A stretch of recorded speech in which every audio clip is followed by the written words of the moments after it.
introductions and some of the background around.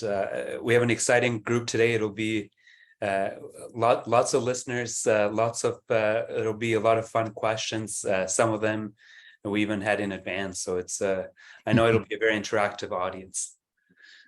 And we did a dry run with this group ahead of time. And I can tell you the amount of tips and the amount of wisdom being shared was unparalleled. So it'll makes for a fun day. The only thing we regret is like an hour is not going to be enough. But we also know that for the audience, it's tough to plan for a longer session. So we're just going to have to make it count. We're going to have to make the 1 hour count. So for those of you that are already here, just for background, and I'll reiterate this afterwards. Feel free to add questions in the chat or any thoughts you may have. And what I'll do is try to intertwine them throughout the presentation as we go today. And then at the same time, while we intertwine them, it's to try to address them as we go, because we may not get to everything. With the team that we have here today, there's a lot to cover, and and I know that they are also very entertaining speakers in addition to the wisdom that they add. So what I'll do, we're at 101. So what I'll do is I'll start with some of the quick housekeeping items, and then we'll actually dive into it momentarily with the introductions for everybody. So welcome all to our fun panel today around business development. It has always been one of our most popular webcasts, partially because lawyers in private practice want to know how to do this better. Lawyers in-house say, hey, what instructions can we give to lawyers in private practice to actually make our life easier, to make it better? Then you have the marketing and business development people from the law firms that are always saying, look, we get it. How do we get lawyers to actually listen? And what are the tips we should tell our own lawyers so they can actually practice with their own respective client base? So on that end, to that effect, one of the points that we'll always make is feel free to put in the comments, questions in the chat. We'll always try to entertain them when we can. But as a brief introduction, I'll start by introducing myself, and then we'll introduce the team in the order in which they appear on my screen. So for today's purpose, it'll be André-Claude, Deborah, Leila, and then Fernando. For a quick introduction of myself, my name is Gary Kalazzi. I'm the CEO of Alexa Translations, a lawyer by trade. So I've been on both sides of the equation, having to solicit business, and currently engaged with 4 different law firms that help us at Alexa in different capacities. So I feel like I'm playing the GC role, albeit much smaller than the GCs and the in-house counsel that are here today. And but I've also been on the other side where we actually have to solicit business. Alexa Translations has 2 divisions: the professional services translation that assists with legal translations, as many of you know, and our SaaS platform, our AI machine translation technology that get licensed by law firms, in-house legal departments, etc. So with that, I will pass it on to André-Claude to introduce herself and give you a bit about her background, and then I'll pass it on to the other speakers afterwards. Thanks, Gary. And hi, everyone. So I'm André-Claude Bérubé. I'm the General Counsel of SNC-Lavalin, based in Montreal. As part of my function, I obviously oversee the legal department, but also our integrity department, which also has ESG and data privacy and governance. So thank you for inviting me. Thank you, André-Claude. And I've known André-Claude for many years at a previous in-house position that she had, and I know of her life in private practice as well. Lots of interesting experiences that will come through. Deborah. Yes. So Deborah Greenberg, I am the Chief Legal and Corporate Services Officer at Dragonfly. So I have the legal framework governance below me, and I also have IT and HR. In previous roles, I was also general counsel at different companies. One was public sector, one was private but public company, and now it's public as well. And I started my career at Davies. And both Deborah and André-Claude are based out of Montreal. Fun fact because obviously this audience is a mix of locations throughout Canada. Leila, you're the next person on my screen. Okay, great. Hi, Gary. I'm Leila, and I'm a partner at Macmillan and its Toronto office in the Capital Markets and Securities Group. I have been practicing for almost 20 years, and before Macmillan, I was somewhere else for about 9 years. I do a lot of speaking on the side of my practice, and I also teach a course. It used to be at Queen's, but now I'm moving to Metropolitan as of September. And then I also sit on the board for Women in Capital Markets that's recently changed its name to Versify.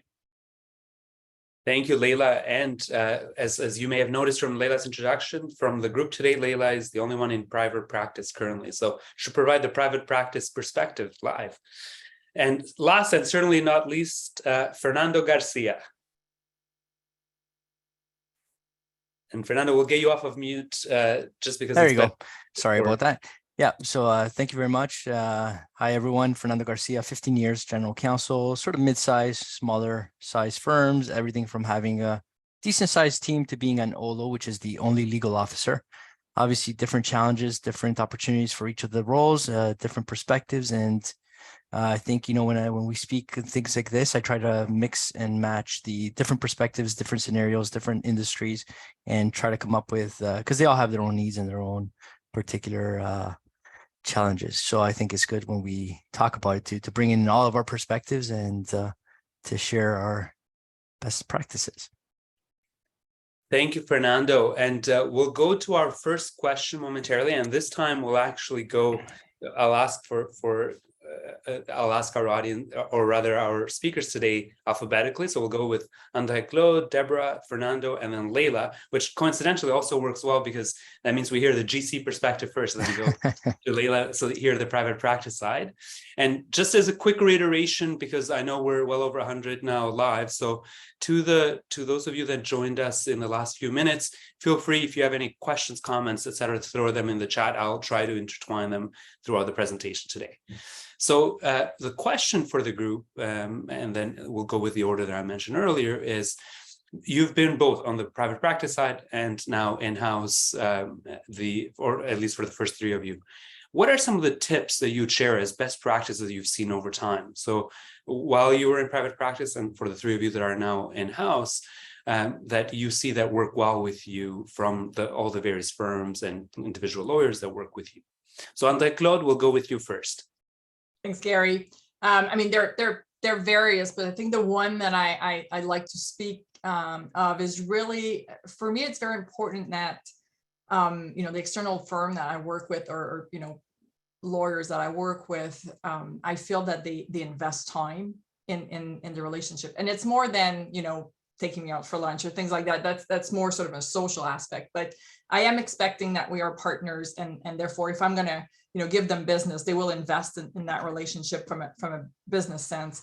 And some example, Gary, are, some of our firm will provide, free interns, for example, on a rolling basis. Others will do seminars for us, but don't wait for me to actually go to them, but we'll sort of, come and say, okay, how can I make your life easier? What can we do that would be great training or some, opportunities for lawyers. So I think sort of the forward thinking and really thinking as the partnership and how can we both sort of help each other.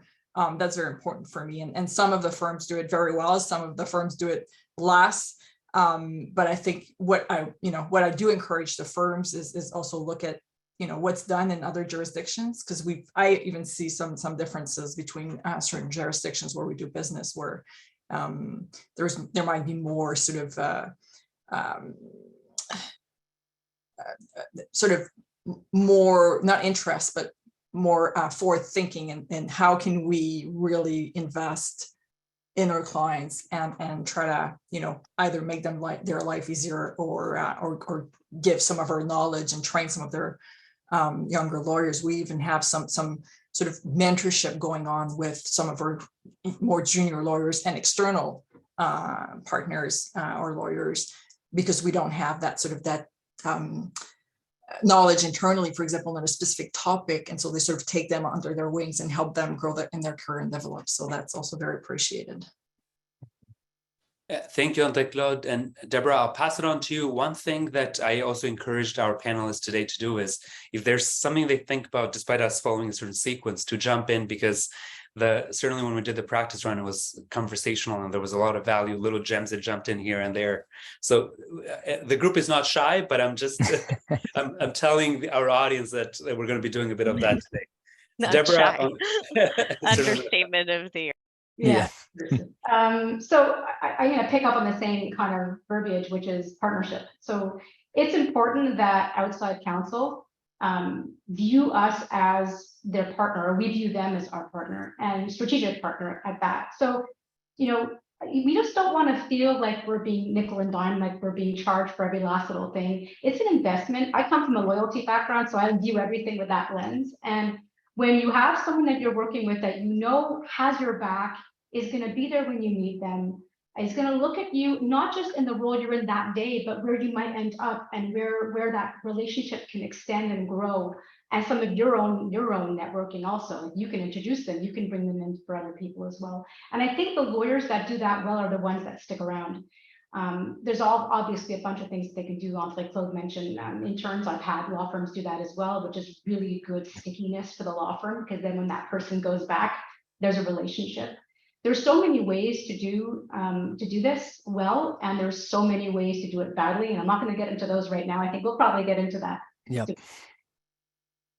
Well, and Deborah, if I may, certainly because André-Claude brought it up, having interns go in and work from the firms, and to your point, they go in, they go back, and they have that relationship in a way that you'd have never had that level of insight had you not been in the trenches, so to speak, with the respective clients. So very, very important point, and I hope some notes are being taken from our audience. I actually think every single private practice lawyer should go inside for at least a month or two, just like I believe every psychologist should actually go through therapy, because I think it really makes you understand the inner workings, what people are working with, budgets, etc. And it forms that idea in your head about how to give service. Absolutely. No, thank you, Deborah. Fernando.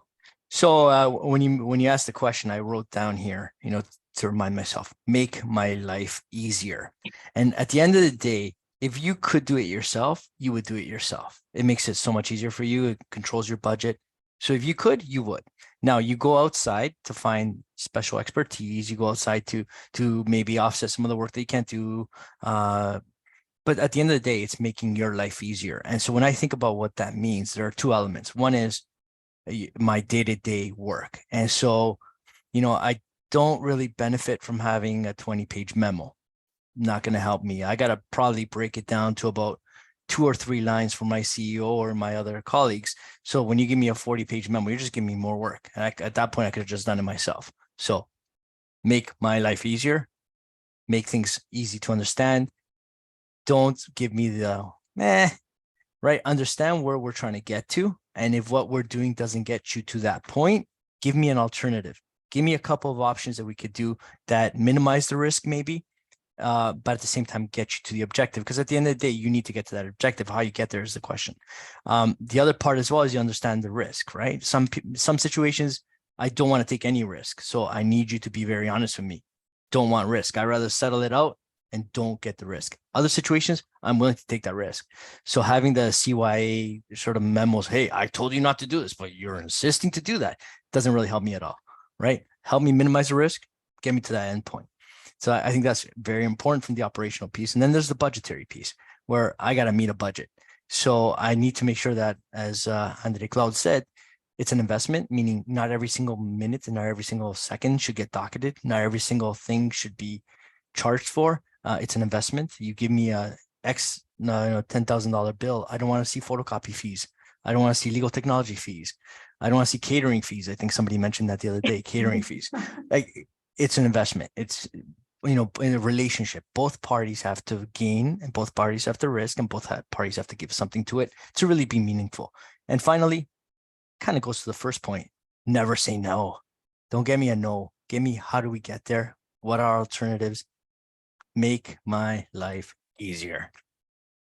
And I liked one thing you said, Fernando, which also is, if you could do it yourself, you would have, right? Oh, yeah. So I think, we discussed that receiving a dissertation of the law we all can read, we probably all know it. You're looking for value added insight or advice that really, again, will make your life easier and not, to tell you things you already know. So it's also that understanding what your client wants.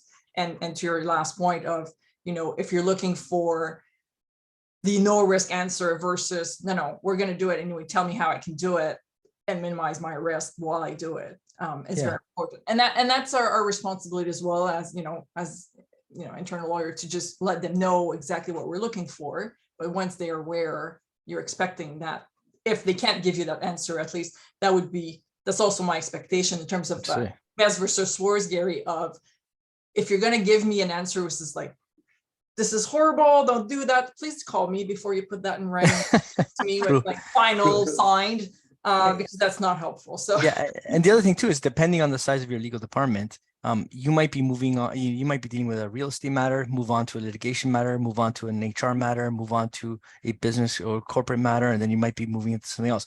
I don't have the time to invest to read that 40-page memo. I got to be able to deal with that issue, go on to the next one, go on to the next one, go on to the next one. And that's the beauty of what makes our job sort of so unique that, we never know what's coming down the pike, but at the same time, you need to have that element of being able to manage it properly. I just add one thing before Leila talks, because I'm sure she's going to have a lot to say to all of us. Way back when I was just, starting out as a lawyer, and I mentioned this yesterday when we all spoke, we had someone come and talk to us to tell us about what memos should look like. And it was kind of a duh for me at first, but then I realized, oh, maybe not so much. When you're in a law firm, you're forgetting that memo is going to end up on the desk of the CEO or the CLO. And that person is not going to turn the page over. They want to know what their answer is on the first page. They don't care how smart you are and how many cases you looked up. They just want to know the answer. So that pragmatism is something that is key. And André was saying it too, like when you get these emails or these memos with, all this stuff that I knew, this could have been a phone call. You didn't have to charge me for all this. I'm not stupid. Just address the question I'm asking you. And let's have a conversation if it's something that you think needs more. And the relationship manager needs to handle it, because I know, and Leila is going to be able to give us more insight into that. But, when you're a student, you want to make sure you cover every single element, because you don't want to give your senior lawyer something that missed something. And, this is your way of saying, look, I looked at that case. I looked at this case. It's almost a CYA on that element, but it should go through a filter that when it gets to your client, they're not getting that. They're getting they did their job properly, but this is the answer. Yeah, of course. So maybe I can jump in a little bit here. I think everything that everyone said is very useful and helpful, and obviously they're the clients, and so it's meaningful. But I think, on the side of external counsel, I have different relationships with each of my clients. So, like for example, recently I got a big bank client in, and the way I dealt with that pitch and the way I priced that pitch was important for me to get that work, and I was willing to, take a discount of a certain amount of fees. And I had that approved by my management because I knew that I was investing in like the relationship, to Deborah's point, which is like a long one, a strategic partnership. And I think when we did this dry run, we talked a lot about relationship partners, because I had raised it as something that I think is very important, particularly on files that are more than, a $20,000 file, but to have someone on the file that is looking at all the threads, all the work streams, making sure that everyone who needs to have a piece of information about the client has a piece of information about the client, and people aren't billing their time just trying to catch up and learn, and making sure the client is happy and having ongoing feedback. Like every 3 months with my larger clients, I have either coffee or lunch or a phone call, and I say, what could we do better? What are you expecting of us that we're not doing? What are the good things? Because it can be positive and negative. And to some points that were made earlier today, not every client wants to go to Key and have drinks. Like, some of them, maybe if they're investment bankers, would love that, but a lot of people don't. And a lot of people have obligations and they want to spend their time in an efficient manner. And so with those clients, like think about what they need. Do they need an offer of a board session on duties and responsibilities? What does their business team need? What is their business team pressuring them for? What what are their challenges, and so help construct like training sessions or value add services or crisis communication or some kind of guidance, or having your library at the firm pull up articles on a particular topic if that's of concern to your client. Like there's so much I think external counsel can do, and then that causes the relationship to actually become one that's like a partnership. And that's where I think loyalty comes from. I mean, some of my longstanding clients are people that are fiercely loyal to me because I actually care about them and their business and their lives in and outside of work. Like if I, know a client loves a particular author, I can get tickets to a book launch and give them to the client to take their spouse, their mom, their friend, their boyfriend, whoever it is. Like I don't have to insert myself into all of the business development activities, right? And I think, as was said before, if somebody calls you and it's urgent and it's a question, or they're thinking about doing a deal, like many times I just don't track that time because it's not necessary to nickel and dime the client, because they're paying such high fees to come to you for advice that they want to know that you're kind of in it with them, and that they're committed to the relationship just as much as you're committed to the relationship, but to treat them in a way that doesn't make them feel like a number or like a money machine. Like people remember how you make them feel when you interact with them. And it's not great if you don't make them feel great, and that will affect your reputation, and that will affect their loyalty to you, and whether or not when the other law firm calls them to do a pitch, they're going to say, sure, come on down, I would love to hear from you.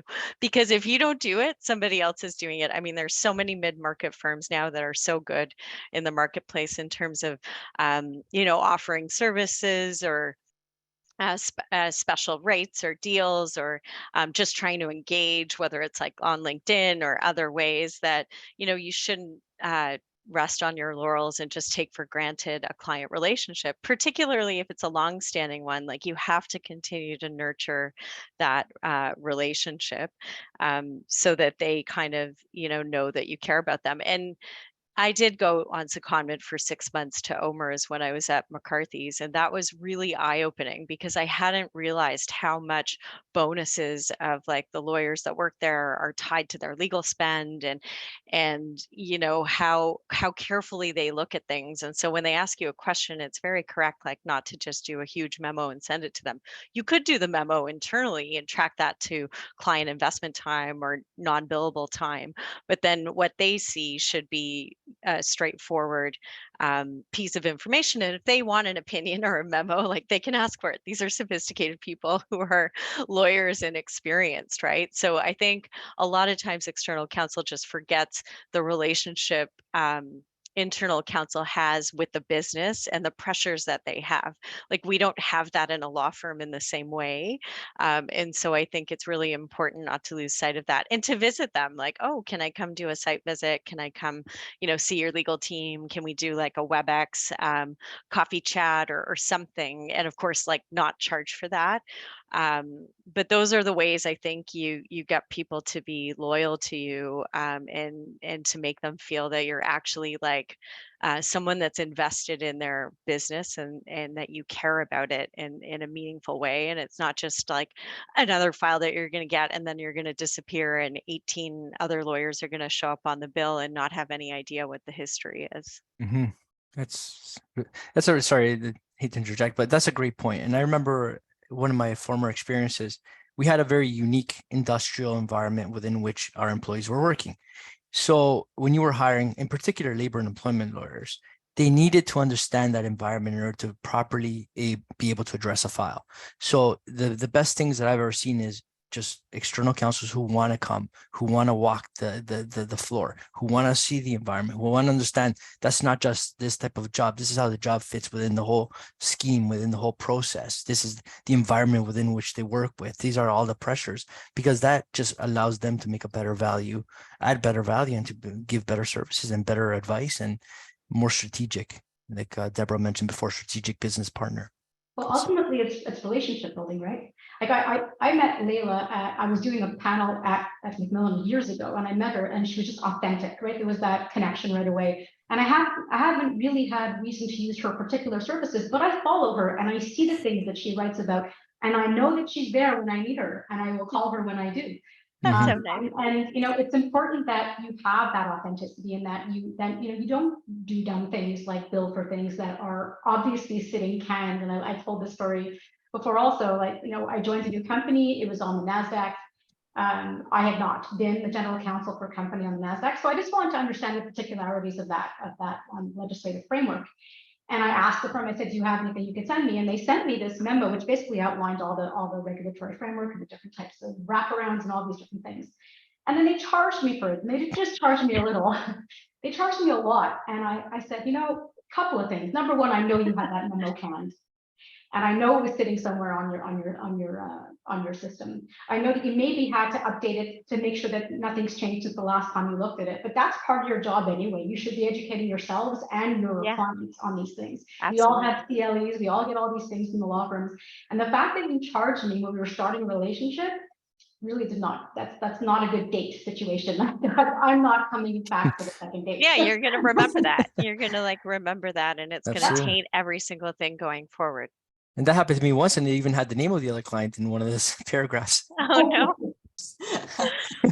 And Leila, you said something about, people remember how they, you made them feel. And that's very true. And we do, as part of sort of our relationship management with our external firm, we do a survey, an annual survey internally as to how our team, that's so appreciates the external firm we work with. And obviously we survey, quality and timeliness and costs. And last year we were asked actually by the lawyers to add a question on, we called it attitude, but the interaction. For sure. We're seeing again, there were some concerns with, and some lawyers were treating our apparently our colleagues not in the right way. So we started to survey that, and then we can have, when I see the data, I can have conversation, right? Because the results are there, and it's it's our team, it's my team commenting. So I thought that was a really good sort of data point, because it you can be the best lawyer and the cheapest, but if you're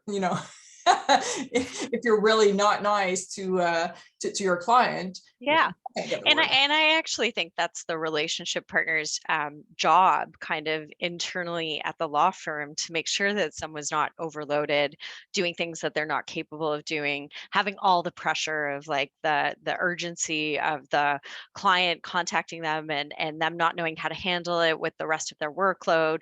I think a good partner at a law firm is heavily involved with the folks that are on their teams, client service teams, and mentoring and the rest of it, to make sure that there is that support internally, so the client doesn't see that piece of it, because they're paying a lot of money and they don't need to see the inner machinations of the firm.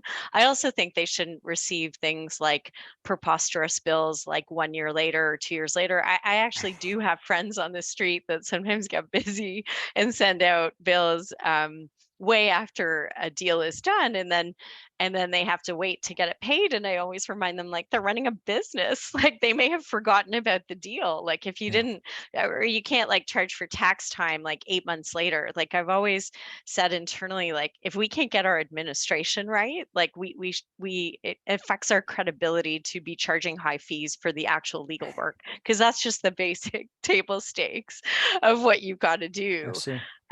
So, and I was recently having coffee with someone who's a close friend of mine at a US firm, and he was talking about the fact that, and I think firms are moving towards this, carving out time that's called client investment time, and actually even tracking that if you want to see it internally, if you want to show the client as a value add, but time that's taken to do things for the client that are not specifically billing, but that help you be a better external counsel.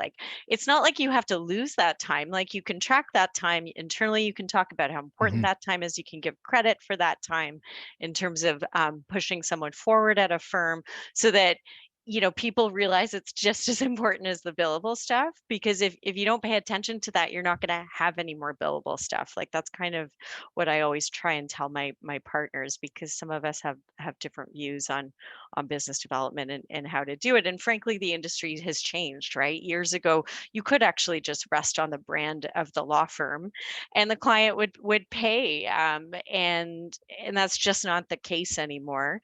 Clients are looking for value in a lot more ways than they used to.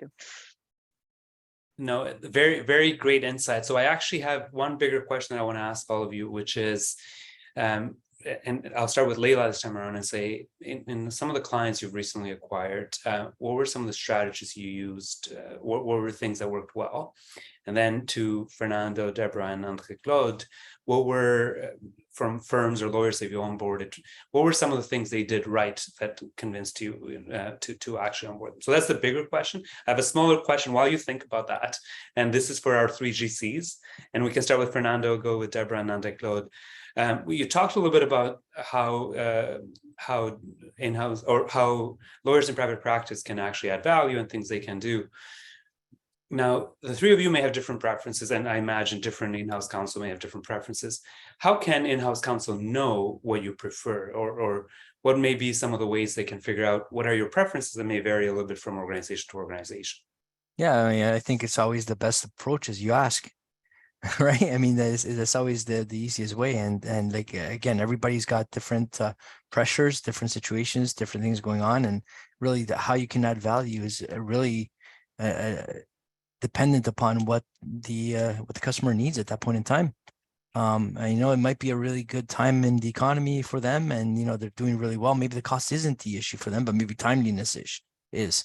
Maybe in other situations, cost becomes a primary element of it, and doing everything you possibly can to lower costs is critical. I think at the end of the day, when the name or the use of the word strategic business partner comes in, that's what it means. And the other key is make sure that just because they're your law firm or your external counsel doesn't mean they have to do everything for you. Maybe there are other people who can do things better, more effectively, more cost efficiently. Make sure that they're your quarterback, that they work with you to do that. And we talked about it yesterday, like in terms of, when you're a football team, you can't be the quarterback, the receiver, and the tight end and everything else. You let people do what they're best at with, at the best price and then most efficiently. And it all depends on what your customer needs and what their values are. Thank you, Fernanda. Deborah and André-Claude, any further thoughts? I mean, not so much more than what Fernando just said, but I think that really ultimately, I expect my outside counsel to have my back. I expect them to work with me and understand my needs. Take the 5 minutes to understand my needs, and don't overcomplicate things that don't need to be overcomplicated. I mean, when you're what I call outhouse, when you're in private practice, you're much more of a perfectionist than you need to be. And I remember the degree of shock that I went through when I first went into Air Canada, which was so busy because we were running all the different business lines. I could not even make a list of my to-dos because they kept changing. And someone said, just forget it, forget perfection, forget making sure that the cross references, forget it. And I think that was a real eye-opener for me. And had I known about that when I was outside counsel, I would have been slightly different in my approach. I wouldn't have spent as much time making sure everything was perfect. I would make sure that it was what they needed. And I think that's the piece. Mm-hmm. Yeah, and maybe Gary, that's a segue to your next section. But for me, I would add to that also, make sure obviously you understand your organization, but make sure you understand how the work is organized as well. Like, so for me, for example, I have 73 lawyers in my department, 103 in total with paralegals and everything. So I mean, it's big, and we do have, we've created a group which is essentially like an ALSP, or internal. So they do a bit of the work. So if you understand who does what and how how we allocate our work, then find where you best fit and how you can best help, right? And don't sort of assume that we're gonna figure it out for you. Is look at the organization, speak to the right people, right? Go speak to I have no problem that law firms take the phone and call any of my colleagues, understand what they do, so and how that all fits together.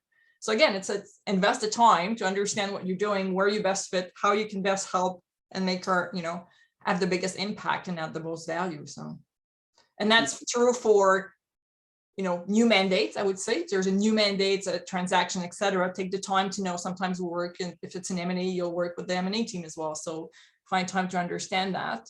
And for new law firms as well, right? If we start, a new relationship, I will expect them to spend time to know not just the people that are going to work on a day-to-day basis, but other people that fit within their organization, so they understand what's going on.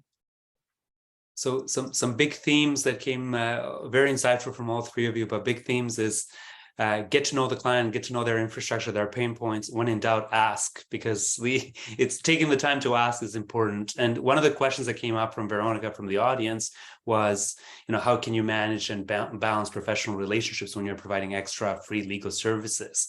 And between what André-Claude said, which is, sort of the time to invest, and Veronica, even what Leila mentioned earlier, which is tracking that time as client investment time. So it's, even if you say 10% of my time needs to be client investment time, because we know it pays dividends in other ways, I think those may be strategies that indirectly answered your question.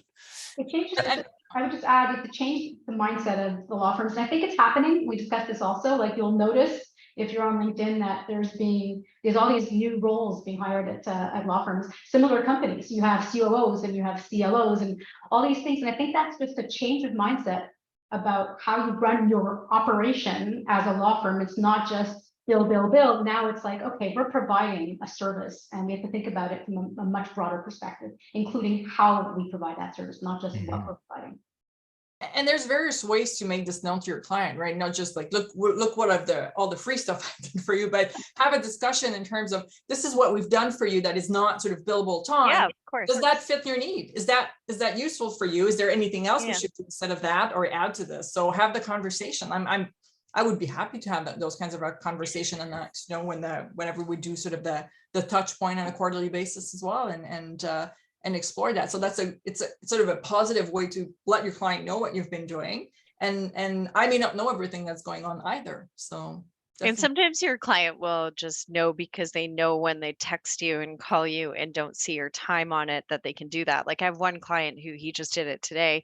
He'll always text me on the side of like an email and say, like, an email is coming down the pipe and this is what it's going to say, but this is what I'm worried about. This is what I'm concerned about. This is the answer I need to get to.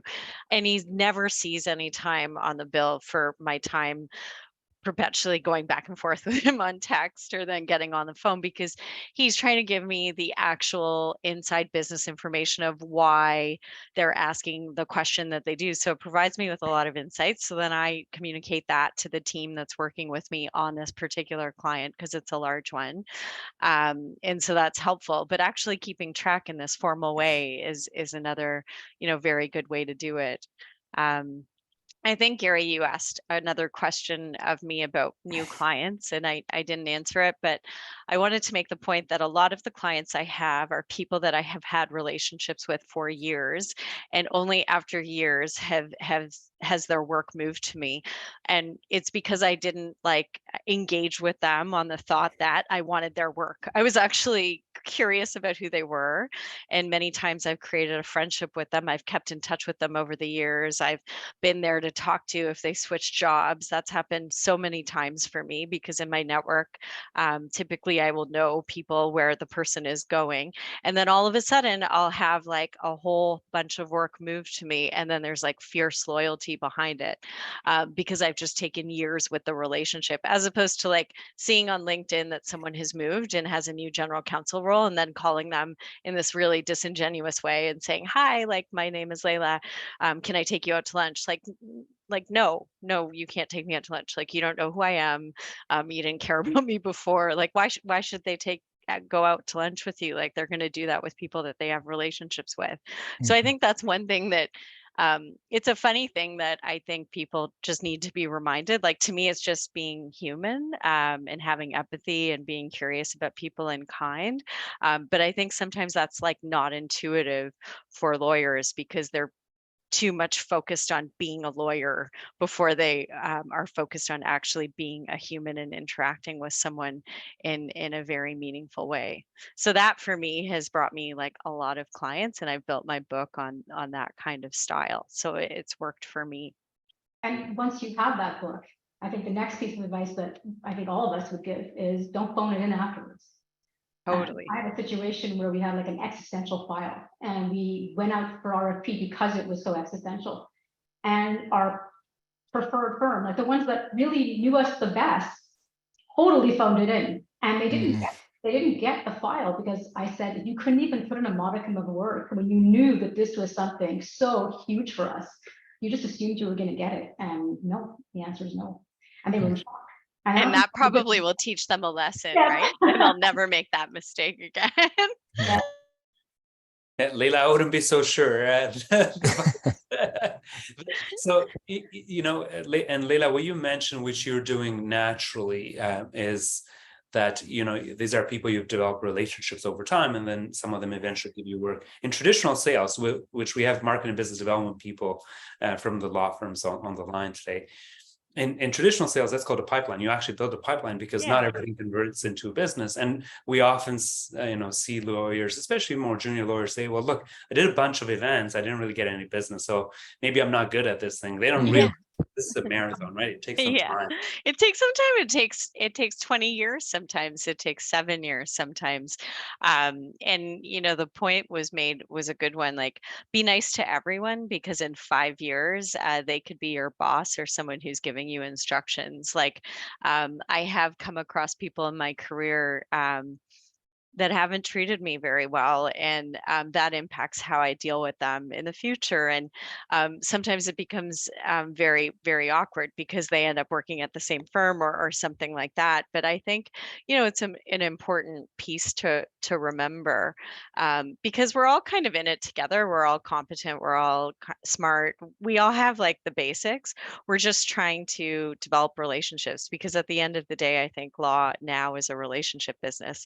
I have a friend at a firm, and she is struggling a bit, and she always says to me, you know, I go to the networking event, I get cards, and then you know, nothing happens, or I ask people for stuff and then they say no, and you ask them and they say yes, and I don't get it. Like, well, I've spent like the last 19 years building relationships with them and doing things with them or for them without any expectation of anything in return. And so, yes, of course, like, they'll do things when I ask them to do them, because we have like a history that I've built with that person. Which is not to say you can't cold call someone or cold email someone. You can, but like, that's not the strongest method of business development that I found in my own life. And for me, it's been just very natural.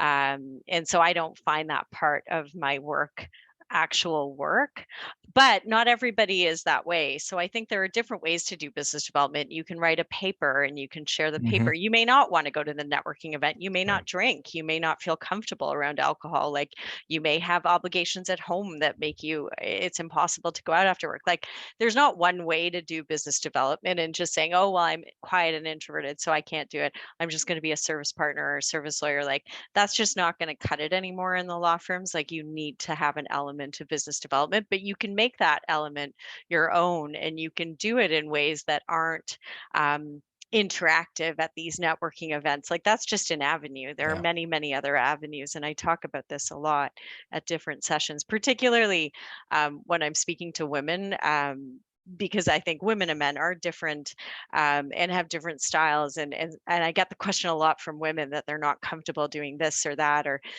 for whatever reason. And so I talk to them about that, because I think there's like many different ways of doing business development. It doesn't have to be like the, you know, loud networking event.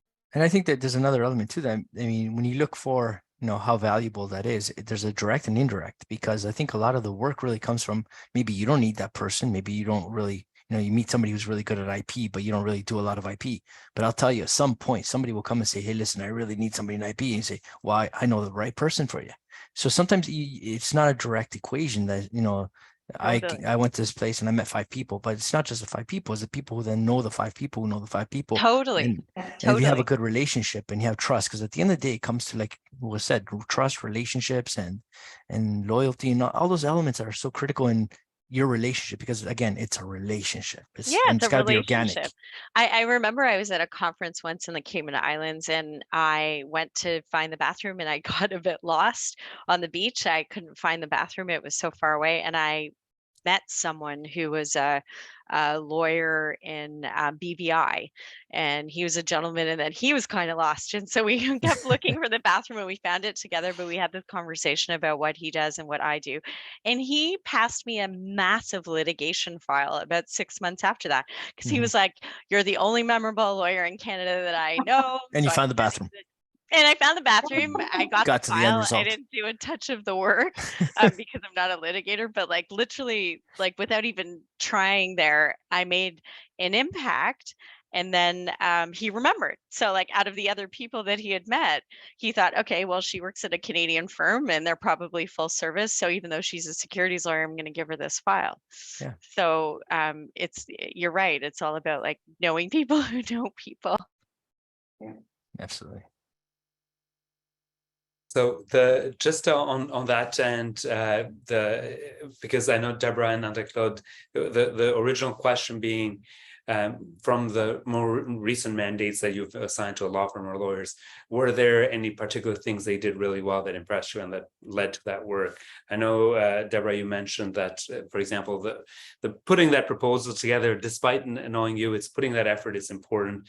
Yeah. Anything else that stands out? Because I have more questions, and I know the time will. We knew from the get-go time would be tight today, but I just wanted you to have an opportunity in case there was something else. Yeah, we did. In our case, we did. I mean, it's public now. We sold our Scandinavian business, and so in that one, we did an RFP for legal services, and we really wanted an alternative mode of the sort of hourly billing fees, because it was it was not a complicated deal, and we wanted to have certainty in costs going in, and we did it.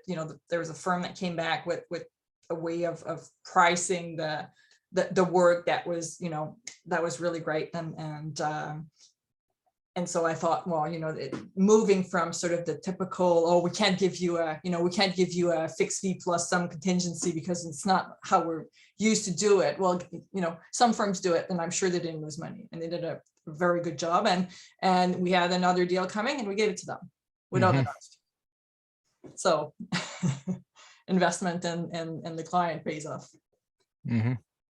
Agreed. So excellent points here, and not surprised with this panel. So the next question I had is, and this is, if you think about, we came out of COVID, and we know that there's a bit of a hybrid life that we live more than we did pre-pandemic. So our online presence, whether through social media or what we put up online, is probably more important than it's ever been, because now so much content is consumed online, not exclusively in person. What are some of the strategies you've seen work well? So in Leila's case, what have you done that had uptick from clients? And then Fernando, Deborah, and Anne-Claude, things that you've seen sort of lawyers do, and you're like, that resonated with me, that meant something. Much like Deborah said, I follow Leila online, and it's well, that's it. So I think it's easier now because of all the online presence for a lawyer who's interested in your business to know what's going on. I think it was Anne-Claude who said yesterday, we don't press release everything, but we probably have a lot of things that we release on LinkedIn, for example. And if you follow me or you follow my company, you're going to know some of the things that we're into, or you might even foresee something that we need to be thinking about that who knows if we're thinking about, and that's the time to get in there and make yourself valuable. What I would not do in that situation is find an article because you know that we're thinking of doing X, and find this article and say, hey, I thought you'd be interested in this. I don't have time to read the article necessarily. I'd love to know from your perspective why you think that matters to me. Take the 5 minutes to read it and say, hey, Deborah, I think you're thinking about doing this, or it looks like your company's moving into this jurisdiction. FYI, here's an article, but what it says is this. And that is such value add. I would highly recommend doing that. Take the extra 5 minutes because I will remember that.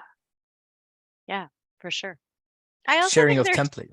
Like, sorry to cut you off. I just wanted to say one thing I've done a bit differently post-COVID is sometimes I like offer clients or client contacts or people in my network like a walk in their neighborhood if they're working from home. Like I have a friend who works from home in a startup tech company. We went to law school together, and that's how I see her. We like go for walks and we catch up because she has to go for a walk, but she's got 2 girls.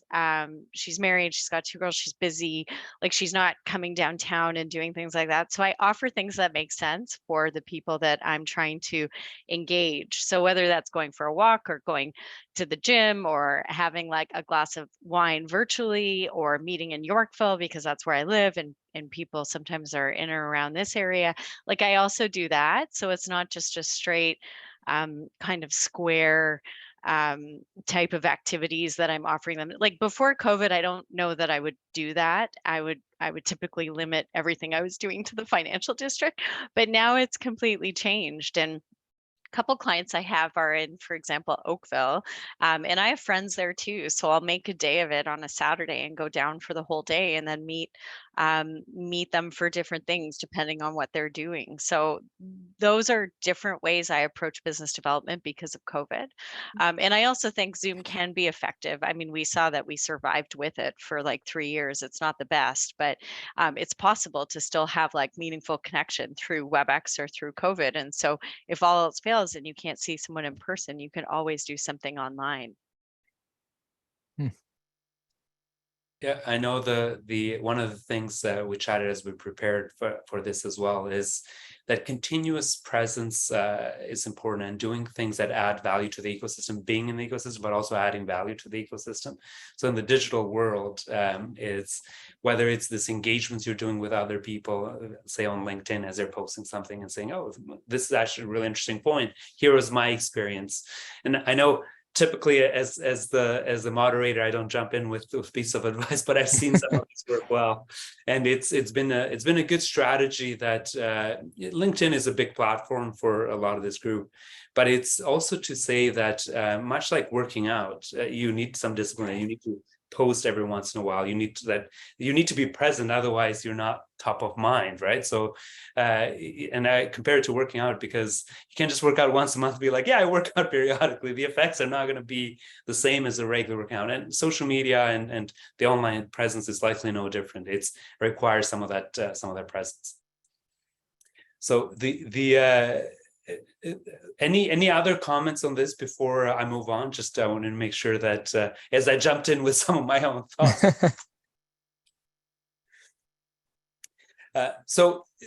And I wanted to get to another point about building a strong personal brand and professional reputation. So, and Fernando, maybe I'll pick on you with it first. Then we'll go with Claude, Deborah, and Leila, just to think, what are some of the things that you see lawyers doing around building their brand that can really help also stay top of mind, but also help ensure credibility? Yeah, sure. I think, it was mentioned, things like LinkedIn are critical, right? Write an article, talk about something that's relevant to you, that you found interesting, that you learned from an experience or from something else that happened, because chances are, if it's useful to you, it'll probably be useful to a few other people. And so it's a way of sharing best practices, sharing knowledge, sharing experiences. And I think we all gain as a community, as relationships by learning from each other, by working with each other, by understanding who are the experts in particular areas. And really it helps you understand that you're never alone. You're part of this big community. And the more we can work with each other, the more we can teach each other. I think there's a benefit there, whether it's your junior lawyer versus senior lawyer, or lateral lawyers, or lawyers in the same industry, or even different industries. We're all impacted by similar things, and we all benefit from knowing what someone else did. And as I think the articles are important, the seminars, the presentations, even just sharing templates or things like that. I think there's so much value to that stuff because it makes people's life easier. I agree, and I think you're very good at it, Fernando. I see how much you post and how much you write, and I've been a bit more underwater, so I haven't done as much as I used to. But it's so vital to get out there and talk about things that because it helps other people. It does, and it's like the imposter syndrome. At one point, nobody wanted to talk about it until everybody realized that basically the entire world has it, and no one's talking about it. For me, because like I said, I'm quite busy. So I'm not sitting there thinking about these articles that I wish I was actually taking more time to do that. What I'm spending a lot of my extra time doing is mentoring people who are just out of law school, starting in law firms, starting as general counsel or somewhere else in the company. I spend a lot of time one-on-one doing that. That's what I've chosen to do recently. So from a personal brand perspective, I'm just trying to help people one person at a time, which may take more time, I admit, but that's where I've sort of landed right now. But I think that what Fernando does online in terms of writing these articles, these opinion pieces, I love it. And what I do there, I engage online, but I just don't write as much as I should. So. And there's various ways to do it. I mean, that's also the external way. From an internal perspective, I mean, you can say, I would say pick one or two things that are really important to you. And for me, it was really about, I mean, we're a people business. We don't produce a product, right? We produce talent. So that's always been something that's very important in terms of providing opportunities for people and really sort of understanding what their skills are, what they like, what they would like to do that they don't, have the skills for, so that we can, provide those opportunities or train them. And then I would say walk the talk, right? Don't just, it's not just lip service, but you actually have to do what you said you would do, really sort of, and showcase it, which is what we're doing right now. We're trying to, we're moving people across the ocean, and we're moving people internally. So we have, I mean, I know we're a big department, so we can do that, but it can be whatever. But just if you pick a couple of things that are really important to you, it won't be even hard for you, because you actually enjoy doing it, and it will be part of who you are and of your brand. So. And it surprises you sometimes, like the other day there was a discussion on LinkedIn about, do you have to go to a law firm and then in-house, or just straight to in-house? And I took a particular position, and it was incredible that within days I was getting people from Australia, I was getting people from Europe, I was getting people from Africa writing, saying, hey, listen, this is what I want to do. What's your advice? What do you think? And it's just incredible, the reach, and the people that you're reaching or affecting that you have no knowledge of. It goes way beyond your backyard. Like it's becoming a really small world, and it's all connected. And your words, your advice, your actions are affecting and influencing and helping people anywhere and everywhere, which is incredible. Yeah, it's such a good feeling. I mean, I found that in my own career. I think, my profile has grown in the last few years considerably, just with the speaking and teaching and mentoring I do. But that stuff is actually very meaningful to me. So I do it on the side, like I do it at night and on the weekend, and because that's what I'm passionate about. And to the point that was made, like, if you're passionate about something, then you're doing everything well, right? And the firm doesn't stand in my way. And that's not every firm. Like, I'm not sure every firm would celebrate, like, oh, okay, go teach a university course or go speak on all these topics. I mean, I used to only speak on securities topics specifically, and then I started to get asked to do more diversity, inclusion speaking, or profile building, or branding. At first I resisted it, and then I was open to it because I realized I was making an impact, because people message me and say, if you can do it, I think I can do it, or you look like me, or whatever it is that they seem to connect with me on. And then I think back, and I think I didn't really have that when I was young. I didn't particularly notice that there weren't many female securities lawyers, or that there wasn't, the amount of diversity I see today. And I certainly got lots of opportunities, but I think it's actually incredibly important to provide that soft connection to people. So I get a lot of LinkedIn messages from undergrad students or law students. I mean, one of my mentees just got into U of T Law School, so I'm so excited for her. But I'm just open to that, because I think that's kind of paying it forward. And I don't think all lawyers do that. And I think it's really important to do, and it's quite fulfilling. So I think once you get a taste of it, you keep going and doing that. And frankly, then you get more younger lawyers applying to your firm, and then potentially more work down the road, if you want to think of it strategically, even though that's not how I think of it. But I think that stuff is really important. And frankly, I mean, in my business, there's not a lot of female securities, capital markets lawyers in Bay Street firms. And so I want to draw attention to the fact that we're here, and there's a few of us, and there needs to be more of us. And so I'm not shy about sharing things that I'm doing. And I think it helps get other people inspired to do things, or at least that's what I'm told. Thank you. Very, very, very distilled and excellent thoughts from all of you. I know we're in the last 2 minutes, so I wanted to take a moment to thank the Legal Marketing Association for co-hosting this event with us and the Canadian Legal Innovation Forum, because these events, much how you all talked about today, are very important to add value to the ecosystem, to share some of these thoughts, because these experiences mean something. And if we share this knowledge, that means we all get a better opportunity out there to actually add value to in-house counsel getting better value from lawyers in private practice. So really, really excellent thoughts. And with this panel, I knew that time would fly by and we'd only get a chance to go through maybe 3 of the 10 questions we had contemplated for today. And we were joking that this could well take an afternoon. But thank you to all of you, our panelists, for today. Anne-Claude, I felt like you were about to say something and I interrupted you. I want to say thank you. So thank you all for coming. It was an excellent turnout, and I know many more people will watch the recording. For all of you in marketing and business development, make sure your lawyers at the respective firms listen to this as well. Typically you will agree with the content, but they need to listen to it just as much as you. Thank you, Gary. Thanks again for all the time Thank today you all. to the audience and our panelists. Thanks Thank for you, having everyone. Appreciate it. Thanks, Gary. Bye, guys. Bye. Bye.